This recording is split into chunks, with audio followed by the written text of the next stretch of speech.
نحمده ونصلي على رسوله الكريم اما بعد فاعوذ باللہ من الشیطان الرجیم بسم اللہ الرحمن الرحیم۔ میرے تمام معزز ناظرین کو السلام علیکم۔ آج میں آپ سب کو اپنی اس ویڈیو میں بتاؤں گی کہ کیا ہم لوگ عشاء کی نماز میں صرف 4 فرض 3 وتر پڑھ سکتے ہیں؟ کیا ان رکعتوں کے پڑھنے سے ہماری نماز ہو جائے گی؟ یا پھر عشاء کی نماز میں کتنی رکعتیں پڑھنا ضروری ہے؟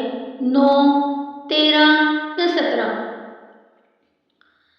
تو ویڈیو کو شروع کرنے سے پہلے میرے اپنے چینل پر تمام نئے آنے والے ویور سے گزارش ہے کہ وہ میرے چینل کو سبسکرائب کر لیں، بیل آئیکن کو پریس کر دیں تاکہ میری ہر نئی آنے والی ویڈیو سب سے پہلے آپ تک بآسانی پہنچ سکے۔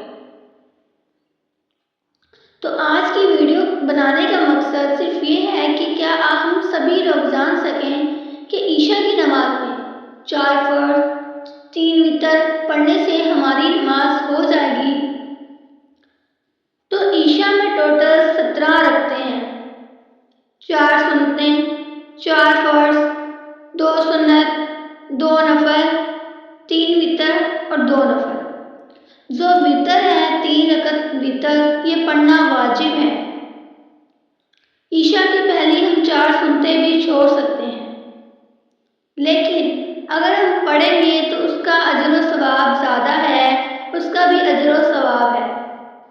اگر ہم عشاء کی نماز میں صرف 4 فرض 2 سنت اور 3 وتر پڑھیں گے تب بھی ہماری نماز ہو جائے گی، لیکن اگر ہم عشاء کی نماز میں ساری کی ساری رکعتیں عشاء کی نماز کو مکمل پڑھیں تو اس کا زیادہ اجر و ثواب ہے، کیونکہ غیر معقودہ سنتیں اور نفل کا بھی ثواب ہوتا ہے۔